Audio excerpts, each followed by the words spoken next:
Hey everyone, we're over here looking at the John Stossel YouTube channel. He made a video about a woman that had her life affected because she had her kid walk home. Okay. This woman's being handcuffed and soon she'll be taken to jail. Why? She told her son, get out of the car and walk home. Here he is, 8-year-old Aiden. His parents encourage him to play outside on his own to build independence.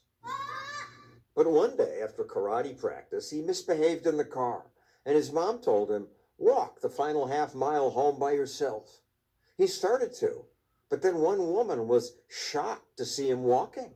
There's a little boy walking down the sidewalk. She called the cops. He's a perfect target for somebody to kidnap. Officers are on the way. The police put Aiden in the back of their car. Why are you walking by yourself? So, that's what happened. They made a big deal out of this mom having the kid walk. Whoever called could have easily walked home with the kid too if they really cared. So, for some context, I'll show you where this is. This is Waco, Texas. Kind of close to China Spring. We'll zoom out a little bit. Not too far from Dallas, Fort Worth. I mean, comparatively for Texas, it's a big state. Austin, Texas over here. So you kind of get an idea of where this is. Having him walk home was reasonable. Does that sound reasonable to you? For him, it does. I see huge issues. Later, his parents told me about it. How far away from home? It was half a mile. So you weren't worried about him? Not It's a at all. safe neighborhood. In fact, their city ranks among the safest in Texas. But the police officer says, not safe enough. To have an 8-year-old get out of the car and walk by himself, that's a big problem. Okay, because we don't know who's in that white van. Does he have a point? No. Isn't it crazy they're going to talk about a white van? They're not going to talk about stray pit bulls attacking kids at bus stops like they do, or schools like they do. They're going to prosecute, by public opinion, that woman for having her kid walk about a half a mile. So, since we're in Waco, Texas, let's look at what else happens in Texas. Here's a little list I put together of Texas dogs attacking kids at the bus stop. Yes, a couple of these are the same story from different channels. I got one story from a few years ago, another one from just about a year ago. So while Texas brings in pit bulls, propagates pit bulls, propagates pit bull rescues and adoptions, killing their kids, they're going to focus on some mom that let her kid go for a walk. So that's why this is about politics. It's about politics, which means policy, which means police. The police that are connected to the policies that they have in place, the politicians that are enforcing those policies, they're happy to use their political power and their muscle and might to throw people in jail for letting their kids walk around, but they're not going to use that might to protect the kids. They're being hypocritical. The law is there to help you and keep your community safe, but instead of keeping the community safe, they're going to pretend as if you are not keeping the community safe because of some perceived threat from them or from a caller. Meanwhile, they're going to let all this stuff happen with dogs. Texas is also one of the worst states for childhood obesity. So it seems to me that mom and the dad and their lawyer could have argued very effectively and said, hey, look, childhood obesity is over the top in our state. Hey, dog attacks are over the top in our state. Why don't you guys get out there and protect my child while I help him not be obese by letting him walk home? Texas is just filled with dog attacks.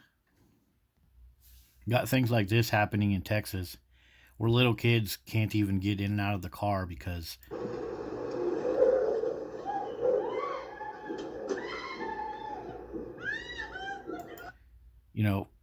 And this stuff will happen. Nobody will be charged. Not just Texas. All over America, this type of stuff happens. There's this one right here. This woman was attacked and killed by cane Corso dogs right there in her own neighborhood by these filthy mutts. No charges. The district attorney said no charges. This one was in a different state, but you can find these stories all over the place. The states bring in dogs. The states and police have laws that favor dogs. And then they don't do anything about these type of things. And they just allow it to happen again and again. Constant attacks by dogs. Hardly anything anybody can do about it. If anybody lashes out against one of these filthy killer dogs, they end up getting in trouble themselves because, whatever, all of the neighbors will be upset that they didn't spoil a dog. To me, this propagation of dogs without enforcing the rules when dogs do terrible things, it's like a 14th Amendment violation.